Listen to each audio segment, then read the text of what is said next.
Hello students, my name is Mohammad Haris and I am a second pro of MBBS student in BRD medical college Gorakhpur. चलिए आज हम लोग पढ़ेंगे classification के बारे में, टैक्सोनॉमी के बारे में पढ़ेंगे। आज हम लोग सिस्टमेटिक्स के बारे में पढ़ेंगे और टैक्सोनॉमिक कैटेगरीज के बारे में पढ़ेंगे। तो सबसे पहले हम समझने की कोशिश करते हैं क्लासिफिकेशन को। देखिए, जैसा कि आप जानते हैं कि अब तक हमको 1.7 टू 1.8 बिलियन के बारे में जानकारी हो चुकी है और हम उनको डिस्क्राइब कर चुके हैं, लेकिन हर एक ऑर्गेनिज्म के बारे में स्टडी करना इतना आसान काम नहीं है। अगर हम चाहें कि हर एक ऑर्गेनिज्म की स्टडी कर लें तो ये नामुमकिन सी बात है। तो क्यों ना कुछ ऐसा तरीका बनाया जाए कि हम कुछ ऑर्गेनिज्म की स्टडी कर लें तो सारे ऑर्गेनिज्म की स्टडी हो जाए। तो इसी प्रोसेस को बोलते हैं हम लोग क्लासिफिकेशन। क्यों ना हम ऑर्गेनिज्म को अलग अलग ग्रुप में डिवाइड कर लें। जो ऑर्गेनिज्म के अंदर सिमिलर प्रॉपर्टीज़ है, जो जितने ऑर्गेनिज्म आपस में एक दूसरे से मिलते जुलते हैं, हम सबको एक ग्रुप के अंदर रख लें। तो हम इससे फ़ायदा क्या होगा कि हम ग्रुप के किसी भी एक ऑर्गेनिज्म की स्टडी कर लेंगे तो पूरे ग्रुप की स्टडी हो जाएगी। तो इसी प्रोसेस को बोलते हैं हम लोग क्लासिफिकेशन। तो हम समझते हैं कि क्लासिफिकेशन क्या होता है। Classification the process by which anything is grouped into convenient categories based on some easily observable characters. मतलब जो हमको आसानी से कैरेक्टर्स दिखाई देते हैं, उन कैरेक्टर की बेसिस पर हम ऑर्गेनिज्म को अलग अलग ग्रुप में डिवाइड कर लें तो उसी को बोलते हैं, इसी प्रोसेस को बोला जाता है क्लासिफिकेशन। देखिए, अगर हम एक एग्जाम्पल लें कि अगर हमको 1000 ऑर्गेनिज्म की स्टडी करना है तो आप कैसे करेंगे। आपके लिए नामुमकिन सी बात है कि आप हर एक ऑर्गेनिज्म की 1000 ऑर्गेनिज्म में से आप हर एक ऑर्गेनिज्म की स्टडी कर लें। तो क्यों ना कुछ ऐसा किया जाए कि हो सकता है बहुत सारे ऑर्गेनिज्म ऐसे हों जो कि आपस में एक दूसरे से मिलते जुलते हों, तो हम उनको एक ग्रुप में डाल लें। उसी तरह मान लिया 250 ऑर्गेनिज्म एक दूसरे से मिलते जुलते थे, हमने ए नाम की एक ग्रुप के नाम में डाल दिया, हमने एक ग्रुप में डाल दिया। दूसरी चीज़, कुछ ऑर्गेनिज्म ऐसे थे, मान लिए 150 ऑर्गेनिज्म एक दूसरे से मिलते जुलते थे, बी में डाल दिया। उसी तरह 300 ऑर्गेनिज्म को सी ग्रुप में डाल दिया, 50 ऑर्गेनिज्म को डी ग्रुप में डाल दिया, कुछ ऑर्गेनिज्म जो बचे ई ग्रुप में डाल दिया। ये सब आपस में एक दूसरे से मिलते जुलते थे। अब हमको स्टडी करना आसान हो गया। कैसे आसान हो गया? अब इन सब की प्रॉपर्टी एक दूसरे से मिलती जुलती है, इन सब की प्रॉपर्टी एक दूसरे से मिलती जुलती है। तो अब हमको क्या करना पड़ेगा? अगर हमको स्टडी करना है तो हम किसी भी एक ऑर्गेनिज्म को उठाएंगे और उनकी स्टडी कर लेंगे। तो अगर हम एक ऑर्गेनिज्म की स्टडी कर लिए तो मतलब 250 ऑर्गेनिज्म की स्टडी हो गई। उसी तरह यहाँ पे देखा जाए ग्रुप बी के अंदर, ग्रुप बी में 150 ऑर्गेनिज्म है और इसमें जितने भी ऑर्गेनिज्म है सब आपस में एक दूसरे से मिलते जुलते हुए हैं। तो क्या करेंगे? हम एक ऑर्गेनिज्म की स्टडी कर लेंगे तो 150 ऑर्गेनिज्म की स्टडी हो जाएगी। इसी तरह यहाँ 300 ऑर्गेनिज्म है, 50 ऑर्गेनिज्म है, 250 ऑर्गेनिज्म है। अब हमको 1000 ऑर्गेनिज्म की स्टडी नहीं करना है। अब हमको सिर्फ और सिर्फ हर ग्रुप में से एक एक ऑर्गेनिज्म की हम स्टडी कर लेंगे तो 1000 ऑर्गेनिज्म की स्टडी हो जाएगी। मतलब हमको 1000 ऑर्गेनिज्म की स्टडी करना था, लेकिन हमने क्या किया? इस ऑर्गेनिज्म को अलग अलग ग्रुप पे कैटेगराइज कर दिया तो इनकी स्टडी करना आसान हो गया। देखिए, अब हम समझने की कोशिश करते हैं, ग्रुप्स या कैरेक्टर्स की बात करते हैं कि हम जैसे कि प्लांट्स को, एनिमल्स को, डॉग, कैट, इंसेक्ट को हम आसानी से रिकॉग्नाइज कर सकते हैं, हम आसानी से पहचान सकते हैं। तो प्लांट्स एक ग्रुप हो गया। एनिमल्स या डॉग या कैट की अगर हम बात करें तो ये ग्रुप हो गया। जब भी हम डॉग की या कैट की बात करते हैं तो आपके जहन में इनसे जुड़े हुए कुछ कैरेक्टर याद आते होंगे। जैसे कि अगर हम डॉग्स की बात करें तो जब भी हम डॉग्स बोलेंगे तो आपके जहन में क्या आएगा कि कोई ऐसा ऑर्गेनिज्म है जिसके 4 पैर हैं, उसकी स्किन होती है, स्किन ब्लैक होती है, वाइट हो सकती है, ब्राउन कलर की हो सकती है या फिर मिस्ट कलर हो सकते हैं, और बड़े बड़े कान होंगे। मतलब हम किसी की भी बात करेंगे, इंसेक्ट की बात करें तो फ़ौरन आपके जहन में कुछ इंसेक्ट्स आ जाते होंगे। तो ये एक group, insect is a group, cat is a group हो गया, डॉग इज़ अ ग्रुप हो गया। तो जिस मोमेंट पे जिस टर्म को जो हम इस्तेमाल करेंगे वो आपके जहन में फ़ौरन आ जाता है। एनसीईआरटी कह रहे हैं कि अगर हम वीट की बात करें तो आपके जहन में वीट ही आता है, राइस नहीं आता है। अगर हम एल्सेटियन क्या, एक डॉग है, एक डॉग की वैरायटी है, तो फ़ौरन हमारे जहन में ये चीज़ें आ जाती हैं। या फिर अगर आपसे बोला जाए मैमल्स, अगर हम मैमल्स की बात करें तो आपने अगर मैमल्स के बारे में पढ़ा होगा तो आपके जहन में फ़ौरन आ जाएगा कि मैमल्स वो एनिमल्स होते हैं जिनके एक्सटर्नल ईयर पाए जाते हैं, जिनके एक्सटर्नल ईयर मतलब पिन्ना पाए जाते हैं, बॉडी हेयर मतलब उनकी स्किन पे हेयर पाए जाएंगे, और मेमोरी ग्लैंड्स होंगी जो कि अपने बच्चों को दूध पिलाने में या नरिशमेंट प्रोवाइड करने में हेल्प करेंगी।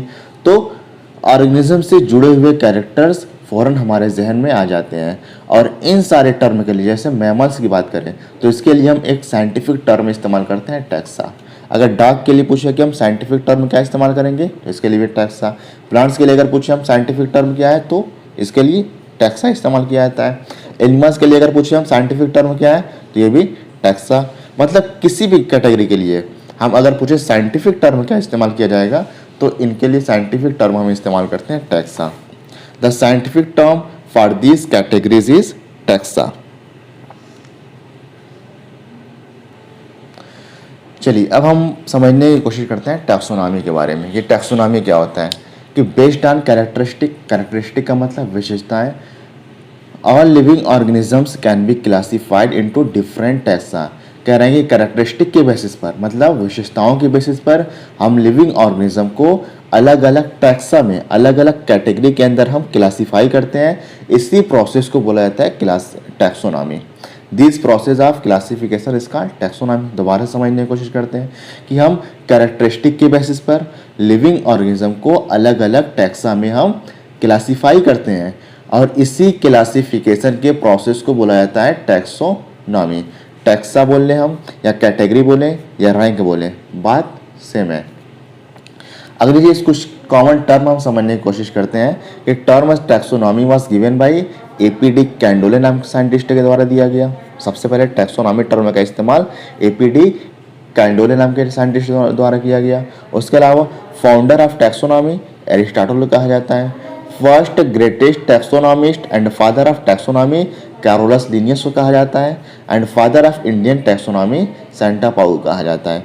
तो आपको इतने टर्म याद रखने, एक बार और बोलिएगा कि term taxonomy was given by A P D Candolle, founder of taxonomy Aristotle, first greatest taxonomist and father of taxonomy Carolus Linnaeus को कहा जाता है, and father of Indian taxonomy Santapau कहा जाता है। देखिए, अगर किसी भी ऑर्गेनिज्म की टैक्सोनॉमी करनी होगी तो हमको चार चीज़ इसके लिए बेसिक्स हैं। कौन कौन सी? CICLN, इस तरह से मैंने याद किया था, सिक्लान करके मैंने याद किया था। तो CICLN ये चार चीज़ टैक्सोनॉमी के लिए बेसिक है। तो हमको कैरेक्टराइजेशन, आइडेंटिफिकेशन, क्लासिफिकेशन, नॉमेनक्लेचर, इनके बारे में जानकारी होना चाहिए। मतलब ये सारी चीज़ें characterization, identification, classification, nomenclature taxonomy के लिए बेसिक है। आपको ये चीज़ याद होना चाहिए, ये चारों चीज़ आपको याद होना चाहिए। अगली चीज़ मॉडर्न टैक्सोनॉमी। इस वक्त टैक्सोनॉमी में हम एक्सटर्नल और इंटरनल स्ट्रक्चर मतलब ऑर्गेनिज्म क्या बाहरी रूप से बनावट और अंदर का स्ट्रक्चर कैसा है उसको भी देखा जाता है। उसके अलावा सेल के स्ट्रक्चर के बारे में हम स्टडी करते हैं, जानते हैं। Structure of cell, prokaryotes, eukaryotes, unicellular, multicellular, इनके बारे में भी हम कंसिडर करते हैं। डेवलपमेंट प्रोसेस मतलब ऑर्गेनिज्म का कैसे डेवलपमेंट हुआ उसको, उस बेसिस पर भी। एंड इकोलॉजिकल इन्फॉर्मेशन का मतलब ऑर्गेनिज्म का उसके सराउंडिंग से या उसके एनवायरनमेंट्स में कैसी रिलेशनशिप है या क्या रिलेशनशिप है।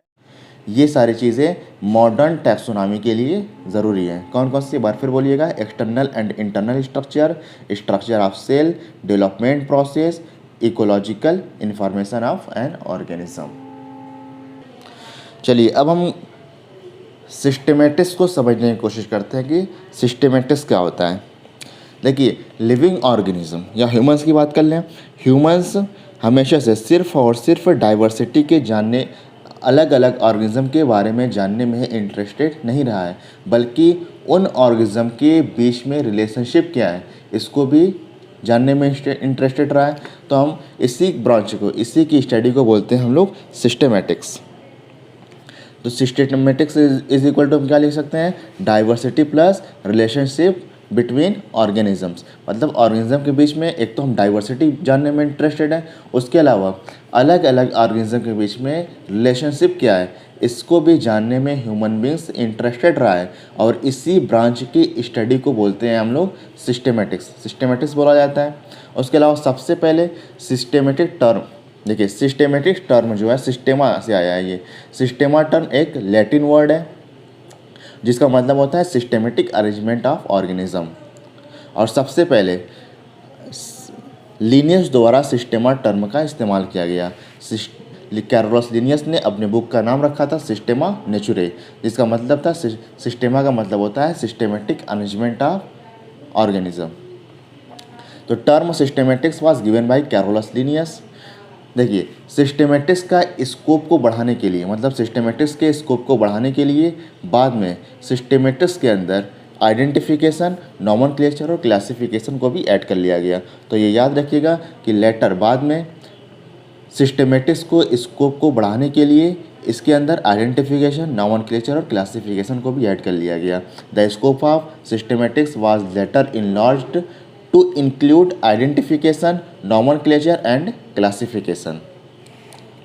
और systematics takes into account evolutionary relationship between organism, मतलब कि सिस्टेमेटिक्स के अंदर ऑर्गेनिज्म के बीच में इवोल्यूशनरी रिलेशनशिप क्या है, मतलब उनके एंसेस्टर आपस में एक दूसरे से मिलते जुलते हैं या नहीं मिलते जुलते हैं, इसको भी सिस्टेमेटिक्स के अंदर कंसिडर किया जाता है। और इवोल्यूशनरी रिलेशनशिप के बारे में हम आगे थोड़ा डिटेल में पढ़ेंगे चैप्टर 3 के अंदर। चलिए अब हम समझने की कोशिश करते हैं टैक्सोनॉमिक कैटेगरीज को। एनसीईआरटी कह रहा है कि classification is not a single step, मतलब क्लासिफिकेशन करना कोई एक स्टेप का प्रोसेस नहीं है, बल्कि इसमें कई सारे स्टेप इन्वॉल्व होते हैं। जैसे कि हम टैक्सोनॉमिक कैटेगरी के बारे में पढ़ेंगे सबसे पहले, तो हमको 7 कैटेगरी के बारे में पढ़ना है। कौन कौन सी? देखिए, किंगडम के बारे में पढ़ना है, phylum, class, order, family, genus, species, ये 7 कैटेगरी हैं। इन्हीं को बोलते हैं हम लोग टैक्सोनॉमिक कैटेगरी। कौन कौन सी? देखिए, एक निमोनिक के थ्रू हम याद करेंगे, keep plate clean otherwise family get सिक, ये हमारा निमोनिक है। कीप में के से क्या हो जाएगा? किंगडम। प्लेट में पी से क्या हो जाएगा? फाइलम, या फिर प्लांट्स के अंदर हम डिवीज़न बोलते हैं। और सी क्लीन, क्लीन में सी से क्या हो जाएगा? क्लास। अदरवाइज ओ से क्या हो जाएगा? ऑर्डर। फैमिली में एफ से फैमिली हो जाएगा। और गेट में जी से हो जाएगा जीनस। और सिक में एस से हो जाएगा स्पीशीज। तो हमको एक निमोनिक के थ्रू याद करना है। आप भी बोलिएगा, keep plate clean otherwise family get sick. तो kingdom, phylum, class, order, family, genus, species. देखिए, अगर हम किसी की बात करें, अगर क्लास की बात करें तो क्लास एक कैटेगरी है, क्लास एक कैटेगरी है। ऑर्डर एक कैटेगरी है, या फिर हम इसी कैटेगरी के लिए दूसरा टर्म रैंक का इस्तेमाल कर सकते हैं, या फिर हम टैक्सॉन इस्तेमाल कर सकते हैं। तो सबकी बात एक, हम चाहे कैटेगरी बोल लें, चाहे रैंक बोल लें, चाहे टैक्सॉन बोल लें, बात एक ही है। तो अगर हम जीनस की बात करें, जीनस एक कैटेगरी है। तो पूरे कैटेगरी का जो ग्रुप है, इनमें से कैटेगरी इसका एक पार्ट है, तो इसीलिए बोलते हैं हम इसको टैक्सोनॉमिक कैटेगरी। और सारी कैटेगरी को अगर हम आपस में जोड़ लेंगे तो इसी को बोलते हैं हम लोग टैक्सोनॉमिक हायरार्की। हायरार्की का मतलब होता है अरेंजमेंट, हायरार्की का मतलब अरेंजमेंट। अगर हम एक की बात करेंगे तो ये टैक्सोनॉमिक कैटेगरी है, एक की बात करेंगे तो इसको बोलेंगे हम लोग टैक्सोनॉमिक कैटेगरी। टैक्सोनॉमिक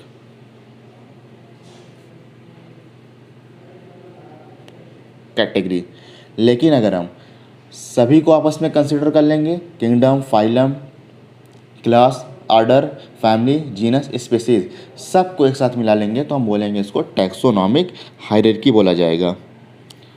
और किसी भी कैटेगरी के अंदर जितने भी ऑर्गेनिज्म होंगे, सब ऑर्गेनिज्म एक दूसरे से कॉमन कैरेक्टरिस्टिक शेयर करते होंगे। मतलब ऑर्डर के अंदर जितने भी ऑर्गेनिज्म होंगे, सब ऑर्गेनिज्म एक दूसरे से कुछ कॉमन कैरेक्टरिस्टिक शेयर करते होंगे। अगर हम बात करें फैमिली की, तो फैमिली के अंदर जितने भी ऑर्गेनिज्म होंगे, सब आपस में एक दूसरे से कुछ कॉमन कैरेक्टरिस्टिक शेयर करते होंगे। क्लास की बात कर लें, क्लास इंसेक्टा होता है। इंसेक्टा में जितने भी 3 पेयर्ड जॉइंटेड लेग्स जिन इंसेक्ट्स के अंदर होंगे, वो सारे आते हैं। मतलब एक कॉमन कैरेक्टरिस्टिक हो गई, मतलब जितने भी और क्लास इंसेक्टा के अंदर जितने भी ऑर्गेनिज्म होंगे, सबके पैर आपस में एक दूसरे से जुड़े हुए होंगे और 3 जोड़े होंगे। 3 जोड़े मतलब 3 पेयर्स होंगे, मतलब 6 पैर्स होंगे। तो ये कुछ कॉमन कैरेक्टरिस्टिक होगी जो उसकी आपस में एक दूसरे से शेयर करते हैं। देखिए, जैसे इंसेक्ट्स के अंदर क्या होगा? 3 पेयर्स ऑफ जॉइंटेड लेग्स। और हम टैक्सॉन है, किसी भी टैक्सॉन की या कैटेगरी की या रैंक की बात कर लें, ये क्लासिफिकेशन की यूनिट को रिप्रेजेंट करता है। तो ईच टैक्सॉन और कैटेगरी और rank represents a unit of classification. अगली चीज़, These taxonomic categories or groups are distinct biological entities and not merely morphological aggregates। कहने का मतलब क्या है कि किसी भी अगर हम कैटेगरी की बात करें, तो इन कैटेगरीज के अंदर कुछ ऑर्गेनिज्म होंगे जो कि आपस में एक दूसरे से कॉमन कैरेक्टरिस्टिक को शेयर करते होंगे, जो लिविंग होंगे, इंडिपेंडेंट होंगे। हम क्लासिफिकेशन या बायोलॉजिकल क्लासिफिकेशन या टैक्सोनॉमी हम सिर्फ और सिर्फ उनके अपीयरेंस के बेसिस पे नहीं कर रहे हैं, बल्कि वो आपस में सब एक दूसरे से कुछ कैरेक्टर शेयर करते हैं जो कि, और ऑर्गेनिज्म, इन कैटेगरीज के अंदर जो ऑर्गेनिज्म होते हैं वो लिविंग होते हैं और आपस में एक दूसरे से कुछ कैरेक्टरिस्टिक को शेयर करते हैं। अब एनसीईआरटी कह रहा है कि how to place an organism in various categories. कह रहे हैं ऑर्गेनिज्म को आप किस बेसिस पे अलग अलग कैटेगरीज के अंदर रखेंगे। तो किसी भी ऑर्गेनिज्म को हम अगर हमें अलग अलग कैटेगरीज के अंदर रखना है तो हमको उनके कैरेक्टर्स के बारे में जानकारी होनी चाहिए। देखिए, the basic requirement is the knowledge of characters of an individual और ग्रुप्स ऑफ ऑर्गेनिज्म। मतलब किसी भी कैटेगरी में किसी भी ऑर्गेनिज्म को डालना हो तो सबसे पहले उनके कैरेक्टर्स के बारे में जानकारी होनी चाहिए। अगर मान लीजिए कैरेक्टर्स के बारे में जानकारी रहेगी तो हम डिफ्रेंशिएट कर पाएंगे। डिफ्रेंशिएट कैसे? मतलब सिमिलरिटीज़ और डिससिमिलरिटीज़ को हम देख पाएंगे। ऑर्गेनिज्म अगर सिमिलर होंगे, सिमिलर कैरेक्टर्स होंगे, हम उनको उठा करके एक ग्रुप में डाल देंगे। अगर दो ऑर्गेनिज्म है, दोनों आपस में कैरेक्टर दोनों के आपस में एक दूसरे से मिलते जुलते नहीं है, तो हम दोनों को अलग अलग कैटेगरी में डाल देंगे। तो हमको कैरेक्टर्स के बारे में जानकारी होनी चाहिए। अगर कैरेक्टर्स के बारे में जानकारी होगी तो हम उनके सिमिलरिटीज़ और डिससिमिलरिटीज़ के बारे में हम आइडेंटिफाई कर पाएंगे। This help in identifying similarities and dissimilarities among the individuals. कह रहे हैं अगर हमको कैरेक्टर्स के बारे में जानकारी होगी तो हम उनमें सिमिलरिटी और डिससिमिलरिटीज़ के बारे में हम आइडेंटिफाई कर लेंगे of the same kind of organism as well as other kind of organism. मान लीजिए 10 ऑर्गेनिज्म थे इस तरह से 10 ऑर्गेनिज्म है। इन 10 ऑर्गेनिज्म में से ये जो 7 ऑर्गेनिज्म है ये एक दूसरे से मिलते जुलते हैं। हमके कैरेक्टर्स के बारे में स्टडी किए और ये सारे कैरेक्टर्स एक दूसरे से मिलते जुलते हैं, तो हम इनको उठा करके किसी एक कैटेगरी में डाल देंगे। तो मान लीजिए हम एक बना दे रहे हैं कैटेगरी का नाम, हम एक कैटेगरी में डाल दिए। ये 3 ऑर्गेनिज्म ऐसे थे, ये तीनों आपस में एक दूसरे से इनके कैरेक्टर्स मिलते जुलते थे, तो हमने इनको उठा करके बी नाम की कैटेगरी में डाल दिया। तो कहने का मतलब अगर हमको ऑर्गेनिज्म को जिस भी कैटेगरी में डालना होगा तो हम उनको सिमिलरिटीज़, ये स्टेटमेंट याद रखिएगा कि उनको हम सिमिलरिटीज़ और डिससिमिलरिटीज़ के बेसिस पर अलग अलग ग्रुप में डालेंगे। और हम सिमिलरिटी और डिससिमिलरिटी के बारे में कब पता कर पाएंगे? जब हमको ऑर्गेनिज्म या किसी इंडिविजुअल के कैरेक्टर्स के बारे में हमें जानकारी होगी। तो आज के लिए बस इतना, बाकी पढ़ेंगे हम लोग अगली वीडियो में। उससे पहले अगर आपको वीडियो अच्छी लगे तो आप प्लीज़ इसे लाइक और सब्सक्राइब और कमेंट कर दीजिएगा वीडियो पर, ताकि आगे हम आप लोग के लिए इस तरह की वीडियो बनाते रहें। Thank you.